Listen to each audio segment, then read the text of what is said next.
once more. Don't build your house on the sandy land. Don't build it too near the shore.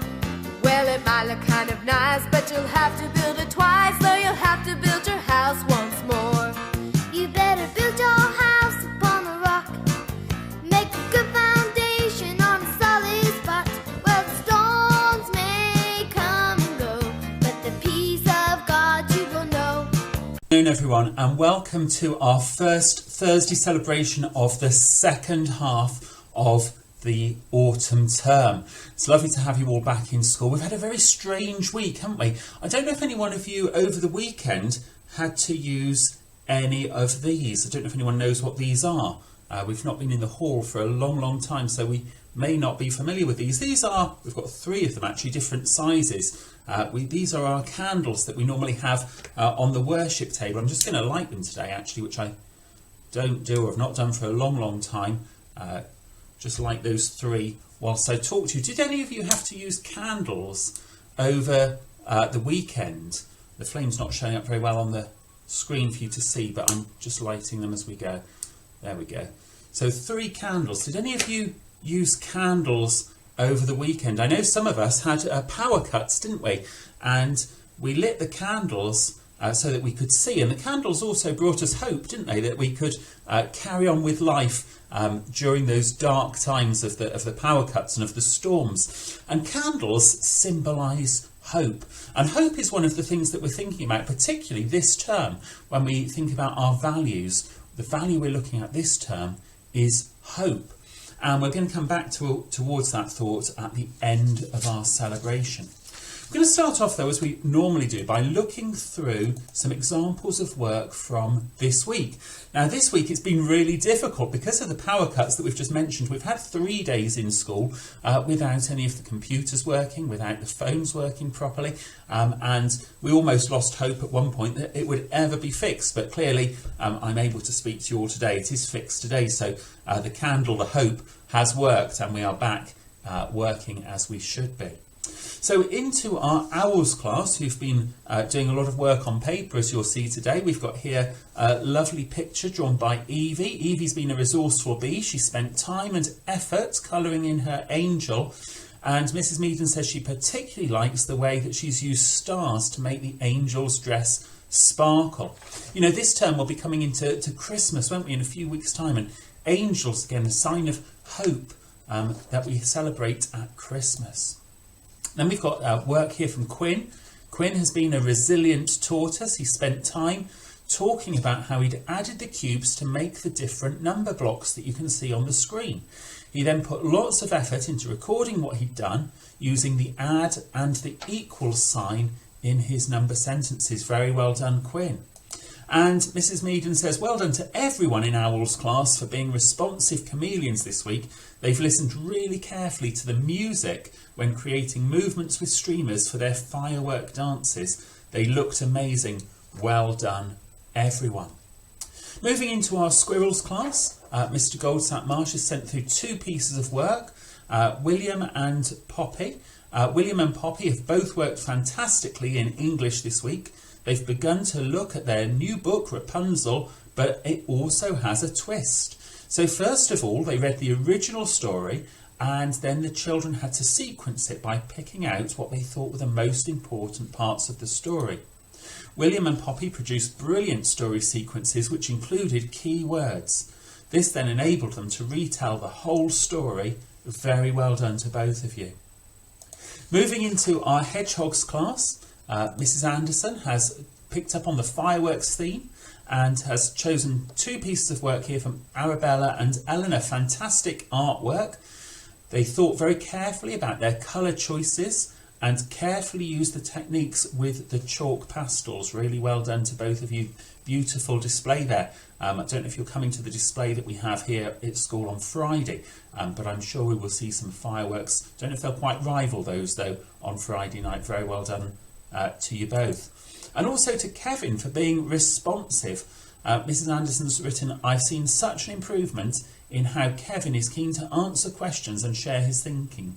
Keep up this enthusiasm. Very well done, Kevin. Moving into Year 3 to our Rabbits class. Mrs. Palace has sent through some work here from Ethan.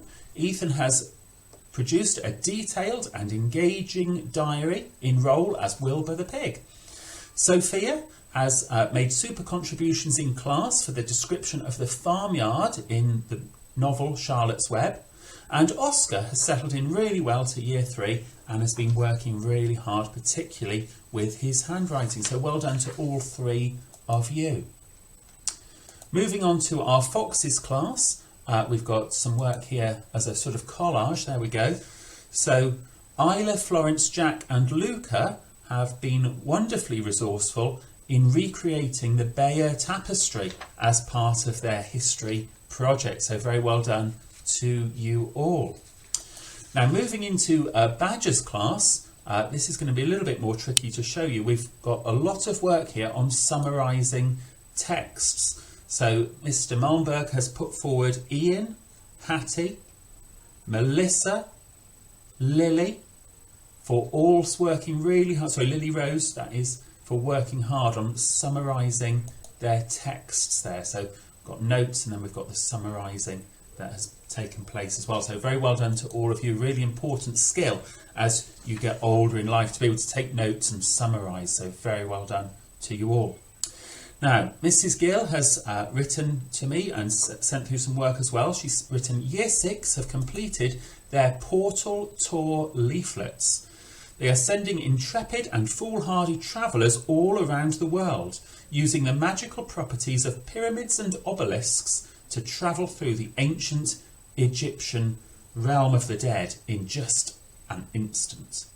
The prices are sinister, and not just in terms of the money. You would be very wise, she says, to read the small print too. Some of them say things like protective equipment must be worn. We are not responsible for any losses, including life, that is incurred during or after travel. Here are some of the excellent examples from Georgia, Holly, Sam, Rose, Molly, Bella, and lastly Felix. And Mrs. Gill says she actually thought Felix had started running portal tours as his leaflet was so professionally produced. There's also been a great deal of work being taking place in history, particularly family history research this week in preparation for the Remembrance Service, which we will share with you next week, next Thursday, online, the same as this. And we would encourage you to watch that both with your parents and also here in school. Moving on to our Lexia readers, the pupils who've met their targets for reading this week are Jack, that's Jack R, Harry, Alex, Matilda, Elliot and Hayley, so very well done to all of you. And I'm going to hand over to Mr. Stokes now to talk with us for a few moments about the winners of our cat team competition that we held just before half term. So Mr. Stokes, over to you. Thank you, Mr. Thorpe. Right, good afternoon. Here to announce the cat team competition that took place the last week of last term. In Key Stage 1, they focused on tagging games last term, and Key Stage 2 focused on netball and basketball. Well done for everyone who took part in the competition. It was really, really close, and in fact there's only a few points between first and fourth place, which is brilliant to see. The winning cat team will be awarded this trophy, which will be in our trophy cabinet next to Mr. Thorpe's office. So, in fourth place, scoring 84 points overall, is Team Jaguars. Round of applause to the Jaguars. In third place with 106 points are Team Lions. Well done to Team Lions. And that leaves us with Tigers and the Leopards. 5 points between these two teams. One team got 111 points and the other cat team got 116 points. The winning cat team and the winners of term 1 and the champions of this trophy is Team Leopards. Well done to Team Leopards. your trophy will go into the trophy cabinet with your blue ribbon round the trophy. Brilliant. Thank you, Mr. Stokes, for sharing those results with us. We all worked really hard on that, I know. Now, we started off by thinking at the start of the collective worship together about these candles bringing us hope. And just before half term, we had our Harvest Festival, and we've just received this certificate today from the Trussell Trust, the Salisbury Food Bank, because the food that we donated makes a big difference and brings hope to local people in crisis who are facing difficulty. So big thank you to all of you that were involved in bringing hope on that Harvest Festival occasion. Now, we've got a number of certificates to give out as well. I'll bring these down to the classrooms shortly. We are on bronze certificates at the moment, 50 team points so far this academic year.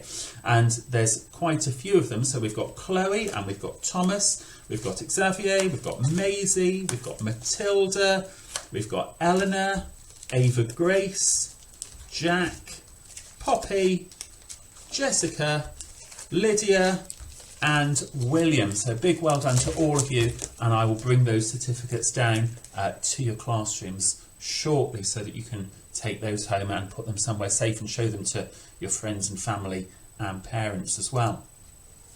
Now, as I say, we're thinking about hope, and we've got a quote on the screen. It says, "Let your hopes, not your hurts, shape your future." Sometimes it's a bit like in the power cut we were talking about, isn't it? We can focus on the things that are not working, the things that have hurt us. It's dark, we can't use the computers, the phone's broken.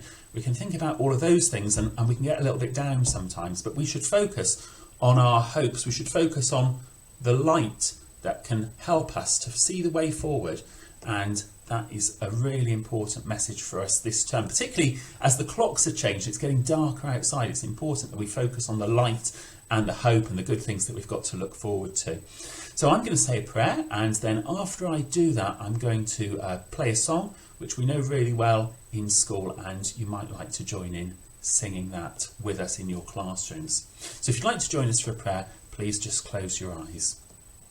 Dear God, thank you for every season that we have in the year, that there's always something that we can look forward to. Thank you that although the clocks are changed and although it's getting dark and stormy, although perhaps the electricity's gone off, thank you that there are things that we can look forward to. Thank you that there's fireworks later in the week. Thank you that we've got all these wonderful friends and the work that we've been able to celebrate today. Please help us to be people who are hopeful and look to the future. Amen.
Take care, everyone, and stay safe.